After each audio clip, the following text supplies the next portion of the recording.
This is TWiT. Hey, Dickie D. Leo, how you doing? I'm very well. I went to the land of your forefathers. You went to Brooklyn? Yeah. Yeah. It's hot. And you spent all 3 weeks there? Have you ever been to Italy, Dick? Of course you have. Yes. It's amazing, isn't it? Yeah. This whole time James took us there. Yeah. We oh, that's right. Oh, Bill Gaines treated his employees right. Don't get any ideas. Yes, exactly. Where are you taking me, Leo? He used to do some amazing things. So we would take the whole Mad office to Italy. To Italy, Wow. Africa, Wow. Japan. Yeah, he was an amazing person. So I found out something because I wrote a little blog post saying, I'm in Genoa, the land of my fathers.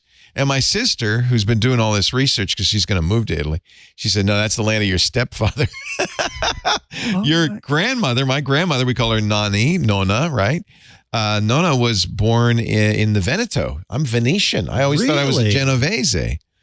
But being a Venetian, you don't know what you are because is it a melting pot? Melting pot, yeah, from all over. So, Dick, where do your people come from?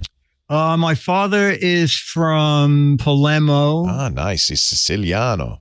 Yeah, and my mother is second generation. Nice. I think her father was Sicily. Yeah. So you got that southern Italy. There's mafia roots there. Our that's why hotel. we always have pecan pie and stuff like that. Pecan pie, the very famous Italian pecan pie. That's southern Italy. Southern Italy. That's what they have. Sweet tea as well. Sweet tea and some pecan pie. What's now? Dick joins us every week. Of course, he's Mad Magazine's Maddest Writer, has been for decades. But he also and I haven't had the chance since I saw you last to commiserate. The great Al Jaffe has passed away at 102. The guy who did the famous Mad fold-ins for so many years. Exactly. Yeah. And who at 100, when I called him on his birthday, said, so Dick, if you hear of any work, I said, I don't want to do any mad stuff, but if you hear of anything that you think might be fun, let me know. And I said, Jaffe, you are my hero. A man at 100 who said, if you hear of any work, let me know. Here is from the latest Mad. Actually, this is the 2023 Barnes & Noble edition, so it's a little thicker, is a fold-in, one of Al's fold-ins from years gone by. A robust economy. Can you get this over the shoulder? There we go. A robust economy usually gives our laborers a lot to cheer about, but when we take a closer look at how the U.S. industry works, we see that this jolly situation can also make life a bit drab. And I remember as a kid, I was not very good at this. You'd fold it and you'd find out it would say something, and there you go. I don't know. You can't read. You have to do it yourself. You know what? Go to Barnes & Noble. Yeah, get the book. So you talked to Al a couple years ago when he was 100. Amazing fella. Any memories you want to share about Al Jaffe? Oh, I posted this on Facebook because I think it's the funniest thing Jaffe ever said. When Bill was taking us on trips, he took us to Africa, okay? And there were about 25 of us. And behind the hotel, they built this huge campfire so people could go out there and sit around and chat. And the campfire would keep wild animals away because we were out in the middle of nowhere.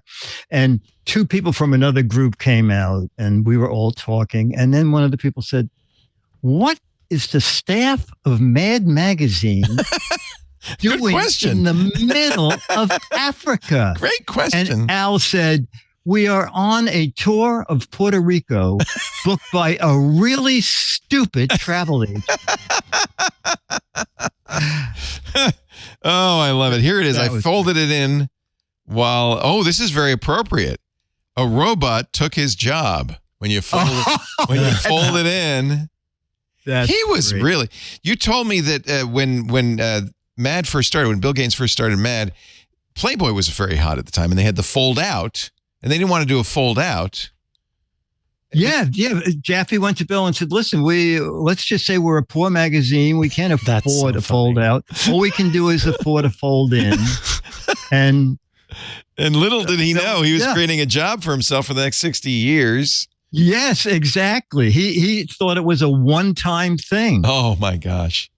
But is there Al Jaffe, non-mad Al Jaffe painting somewhere? There should be a gallery. Because he's so talented. He did a lot of ads. He had his own set of books, I think, called the Tall Books. But the Snappy Answers book sold millions. Snappy Answers, Snappy Answers to Stupid Questions. Did he write that too, or did he just illustrate it? No, he wrote that. Wow. Can I tell you one more quick question from Jaffe? Yeah. I said to Jaffe, we were having lunch at the Society of Illustrators. I said, how did you ever come up with snappy answers to stupid questions? And he said, one night the picture was going in and out and in and out. And I said to my son, that's the roof antenna in the old days.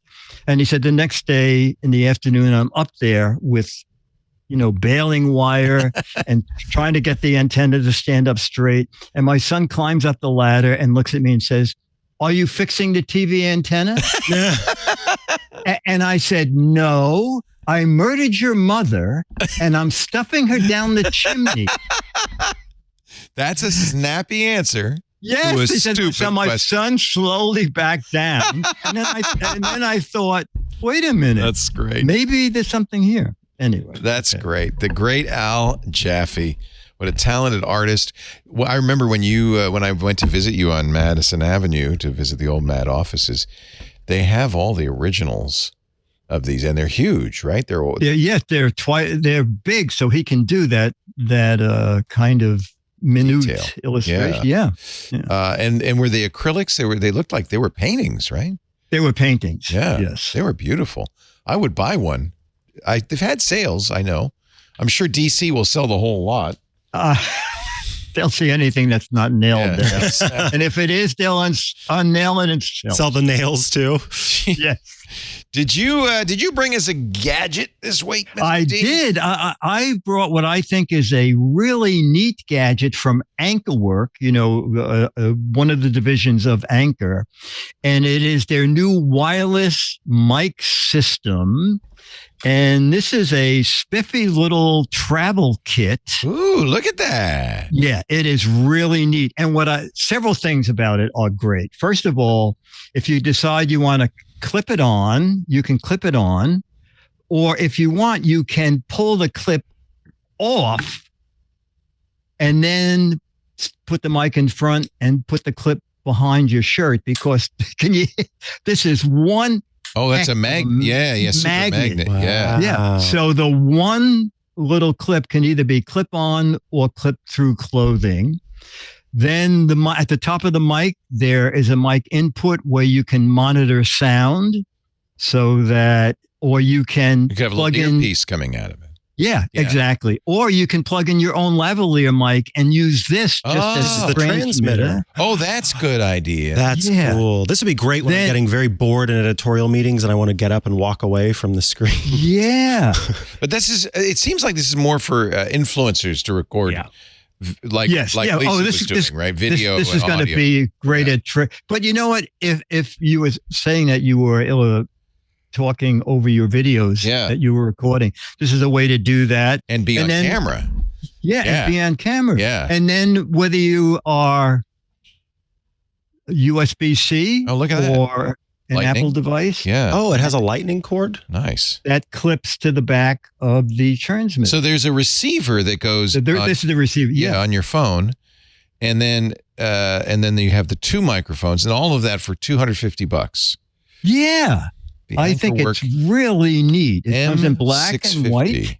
Yeah. See, I would have taken that. If I'd had that, I would have taken that. It's a nice. You know what, Leo? It's been out only about 3 or 4 weeks now. I think it came out mid-March. No, I know. I saw it, and I went, "Oh, I'm not gonna have time to get it." I brought something that we had met the creators of it. They're former AKG engineers called MikeMe. That works sort of similar. It had a little lavalier and a bass unit, and then you could run their app on your phone, and it would record locally and all of that. I brought it, but I never ended up using it. This seems much simpler. Yeah. And one other thing that you might like is that it also can record 7 hours of audio right on the mic. Yes. So that if you don't like your phone audio, you have backup audio within the mic, and it can record up to 7 hours. The only thing I don't like about it is it's somewhat large and it has a big AnkerWork on the front of it. So it's a big ad for AnkerWork everywhere you use it, which I think is kind of annoying. Well, there's always a magic marker. Or you could put it inside your lapel maybe or something. There's probably ways. And then, as you said, you could use a lavalier mic that you wouldn't see that. But that's that's kind of what I'd expect. It's not a professional tool. It's a tool for for bloggers, for people like me. I don't like that it doesn't tell me what it is capable of in terms of recording. What's the float, that kind of thing. I'm not seeing that anyway. Yeah, it's not a super pro device. It's for regular people. But I think it's a great idea. I like Anker stuff, so I'm a fan. And also, I paid $180 for a Mickey Mouse system. Oh yeah. And this one is $250. Yeah. Very nice. And has a lot more features in black or white. Black or white. Yeah. So I guess if you want, you showed that little video of a woman using it with a white one, and it kind of blended into her clothing. So that's not so bad. AnkerWork.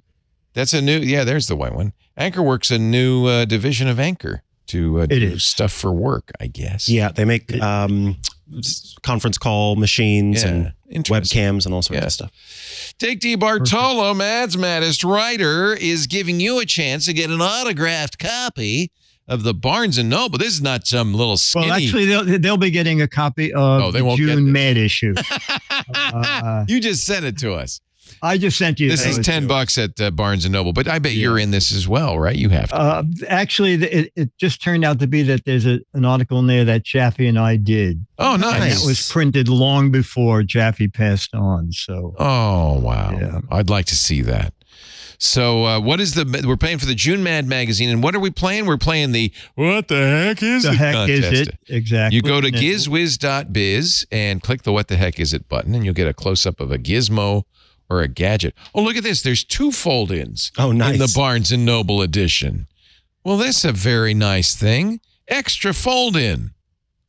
That's one of the advantages of a fold-in. Unlike a gatefold, you can put as many in them as you want. Yes, right? Right. Really fun. Al did this as well. A mad peek behind the scenes at a hospital with Larry Siegel. You know all these guys, don't you? It's kind of what a bunch. What a talented bunch. What the heck is it? Go look. You have until, when does the contest run? The end of this month. So you only have like 8 days. 7 days, something. Yeah, 7 days. There are 6 Mad magazines for the right answer. If there's more than 6 right answers, they'll have a drawing. And there's, 12 for the best wrong answers? That is correct. Yes. Judges' decisions are final. That's right. And Dick will sign it his very own self. He uses, is that a Sharpie you use there to sign that? A little Sharpie, yeah. Little Sharpie, not a big Sharpie. Exactly. It turned out that my blue check mark on Twitter never went away either. You still have a blue check? Yeah. Well, I turned out that it was on my monitor. You just drew it yourself. I just drew it myself years ago, and I thought, oh, it's still there. It never went away. No. And then my monitor went off, and I said, oh, it's still there. That's one way to get the blue check. Yeah, exactly. Dickie D, we love you. Thank you so much for being here. Thank you for your safely home. Yeah, of course. Yeah, I didn't get COVID either, even though I was with many crowds, none of whom were wearing masks or doing anything sensible. But Lisa and I both masked up whenever we could, and were careful and all of that stuff. But I guess COVID's over, So there's the good news. Yes, that's right. That's right. Yeah. Well, here's another Al Jaffe. Low-tech inventions for everyday needs, like the nose hose. Okay. Oh, the no panic paper purveyor. I think actually, this was a joke, but actually they make these. Yes, exactly. That's not somebody said, oh, that's a good idea. Oh, gotta get that. Gotta make that. What's the one? There we are. That's me and Jaffe. This is it. Mad's catalog of practical joke items for the computer. You were always DeBartolo, Al Jaffe. Sophisticated, yes. You're always up and with it on all the a disc with hidden message from the CIA. They call it an embarrassment of Richards department. Are you the Richard in the embarrassment of Richards? Exactly. Some of the long-term writers have their own lead into stories, and an embarrassment of Richards is mine. Oh, that's so great. Dick DeBartolo, a legend. So great to have you. Thank you for those memories of the great Al Jaffe. Thank you guys for honoring him. I thank you both very much. Thank you. Passed away at 102. You know, that's a good long time. I'd be happy with 101. Be honest, right? Yeah. So you got an extra year. Thank you, Dickie. Okay. This episode of Tech Break is brought to you by ACI Learning. IT Pro from ACI Learning offers binge-worthy cybersecurity and IT training in everything your team needs to advance your IT learning. Use code TWiT30 at checkout for 30% off a standard or premium IT Pro membership. Visit go.acilearning.com/twit to learn more.